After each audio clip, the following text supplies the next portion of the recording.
Hi there, I'm Lena Anani, and you're listening to She Wrote a Book, where I interview amazing women from all over the world who also happen to be published authors. I created this show to educate, entertain, and inspire you to be the voice you want to hear in the world.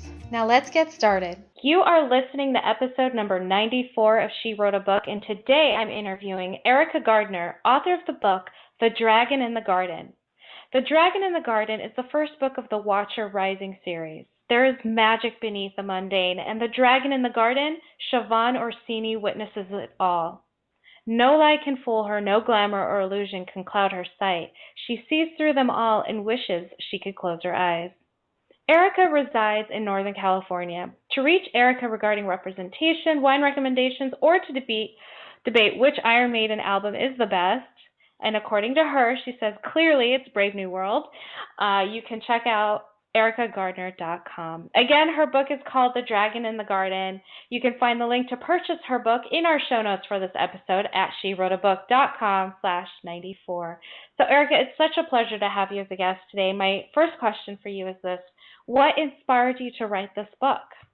Well, first of all, thank you so much, Lena, and your audience for letting me come on and chat with you guys. Actually, The Dragon in the Garden started out, it was going to be a children's book. I have a statue of a dragon in my own garden, and I thought, wouldn't that be a neat idea if the statue was a real dragon and it was a dragon hiding? And it started out, I had this little girl named Siobhan, and she was talking to the dragon. Unfortunately, my children's book idea didn't go so well because next thing I know, I have a hot fallen angel, and then I have an even hotter King of the Fairies. And I looked at myself in the mirror and said, Erika, you're not writing a children's book, are you? You're writing an adult contemporary fantasy. And we've gone from there. How did you know exactly what genre that was? How did you know it was specifically adult contemporary fantasy? Well, so first of all, I'm a huge geek. I love everything dorky, nerdy, Dungeons and Dragons. I'm a dungeon master. And I've been reading this genre all my life, whether it was young adult and then later on going on into fantasy. And then I've been writing for a very long time as well. And, you know, if you go into writers' conferences and educating yourself about your own craft, you end up finding out what adult contemporary fantasy is and what young adult fantasy is. And so that was sort of how I realized, oh, this is what I'm writing. Awesome. How did you come up with the name Siobhan? Where did that come from? Well, I'm actually I'm half Irish myself, so I have a great number of family members who are from Ireland. So I've always loved Gaelic names, and Siobhan was one that I wanted to use for my youngest daughter. I wanted to name her Anna Siobhan, and our last name starts with an S. And my husband pointed out to me that we would have a daughter with the initials ASS. And we decided to go with A. But I still wanted to use the name Siobhan for someone, so the character got it. That's awesome. And what about the last name? Also original, Orsini? Orsini. You know, that just was, I wanted her to be Irish-Italian, and Orsini sounds like a fun Italian name, and it rolled off the tongue nicely, so that's how that ended up happening. Wait, so is that a real Italian name that you've heard before, or did you just invent it? No, it's an actual Italian name.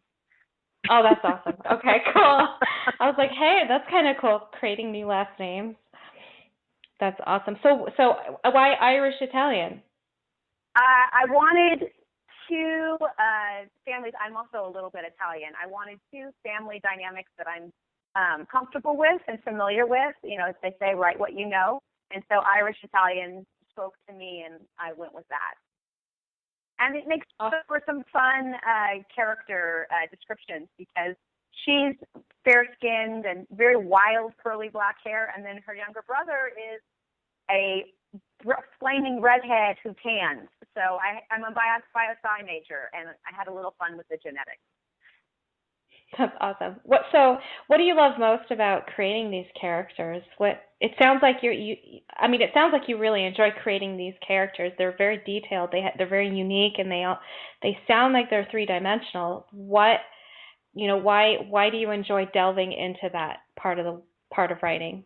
Well, I have to say, first of all, you could probably tell from speaking to me that I'm not I'm not the kind of writer who's shut away in a garret and, working at their prose, and I'm not shy. I really like people. I really enjoy people. And I happen to be someone who loves storytelling, but who hears voices. And I will have these people in my head, and they need to get out. And so it's very fun extracting them. Usually going for a run will help the creative process. And I am fortunate enough that these people will talk to me, and I need to get them out of my head and onto the page, and then hopefully out into the world where people can enjoy them.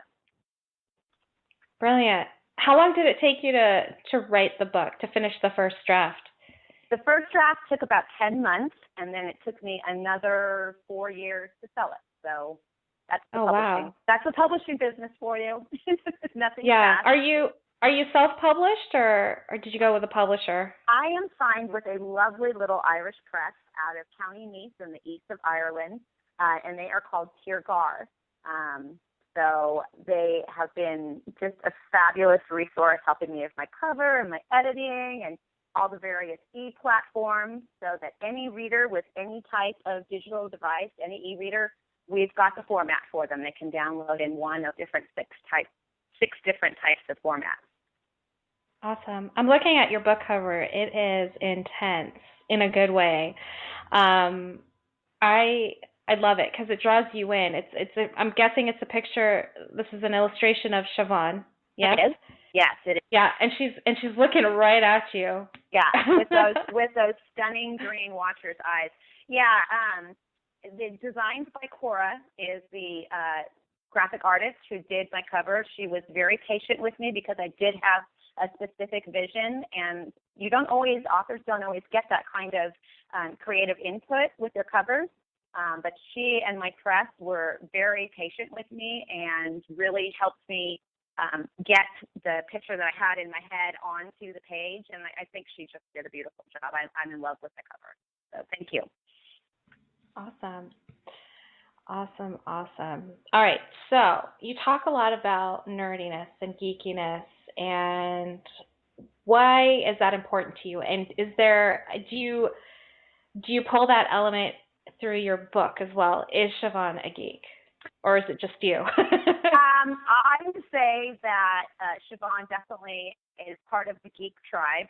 And when I say geek and nerd, what I'm really trying to embrace, and especially for women, is, embrace your differences, embrace all the special things that make you, whether it's your, gorgeous curvy hips or your crooked nose or your love of experimental cooking or the fact that you like to, go skeet shooting. Who knows what your thing is, but I would love to, and I tell this to my daughters as well, whatever your freak flag is, fly it high, fly it proud, and have fun. Awesome. I'm really glad you say that, and I'm really happy to hear that you created a female hero in your book. Do you find that it's not as common to find a female hero in adult contemporary fantasy, or is that becoming the new trend? Well, I definitely would agree that traditionally we have had many more. When you think of Joseph Campbell and the hero's journey, the hero is almost always, Jason and the Argonauts, Harry Potter. It tends to be a male story and a male voice. But I'm seeing over the last 10, 15 years, whether it's Bella in Twilight, whether it's Katniss in the Hunger Games, whether it's Buffy the Vampire Slayer, you're seeing more and more of these strong females. And I personally always write from a woman's perspective. A, I am a woman, and B, there are so many beautiful and wonderful male stories out there already. It's a lovely thing to be able to contribute to the female half of the equation and get our stories and our perspectives out there as well. Why do you think it is important to get our perspectives out there? Because the more stories that are told, the more types of differentness we can embrace, you end up with a more complete human experience, and you end up with more chances to learn. And I think that anybody who goes through life learning and changing and understanding different perspectives and empathizing with other people's stories, I think you become a more complete and better version of yourself at the same time. I like that. Well said. I never thought of it that way. I just felt like there was definitely an imbalance, and that we need to create more female roles. Definitely. And thank you. yeah, and then also to consider creating roles, creating characters that are not just female, but characters who are also of a minority group. Not your typical, exactly. white male. My love interest in this book is actually Persian, and he was a lot of fun to write, to do something a little different. That's awesome. What made you decide to go with a Persian character? Well, I have a small crush on a character named Artis Bey from the first Mummy movie. So if anyone wants to see what Terrell looks like, Google Artis Bey from the Mummy #1. I think he's actually in 2 and 3 as well. I just imagine him without the tattoos, and you would have Terrell. But I had a little bit of a crush on him, and I'm the writer, so I took poetic license and said, I'm going to put that hottie in my book. I love it. I love that. Your book is very forward thinking. I like that. Well done. Thank you, Lena. All right, Erika, what do you love most about being an author? There's a lot that I love. I would say the thing that I love the most is that I have this chance to meet these fantastical, wonderful, crazy, giving people, my characters. And if I'm really, really lucky and I work really, really hard, I can introduce them to my friends, to my family, to the world, because you get to read about them, and then you get to know them too, and then you get to enjoy their company just as much as I have. So that's probably my biggest enjoyment. I would also say that just the storytelling aspect itself is hugely fulfilling. I fall asleep thinking about stories. I go running, I think about stories. I coach track and cross country for middle schoolers, and as my cute little kids are running around, I'm thinking about swordplay and stories. So yeah, there's a lot to love in this profession. Awesome. Well, Erika, thank you so much for being our special guest today. We will have a link to your book in the show notes for this episode, and our listeners can find that at SheWroteABook.com/94 to learn more about our author and her exciting book. Erika, thank you so much. It's been a pleasure. Thank you, Lena. I had a great time. I really appreciate it. Thank you for listening to She Wrote a Book. If you enjoyed this episode, then subscribe now so you can automatically get access to all new episodes, and feel free to share your inspired thoughts with us in the comments too. I'd love to hear from you. Until then, may you always feel good and make magic.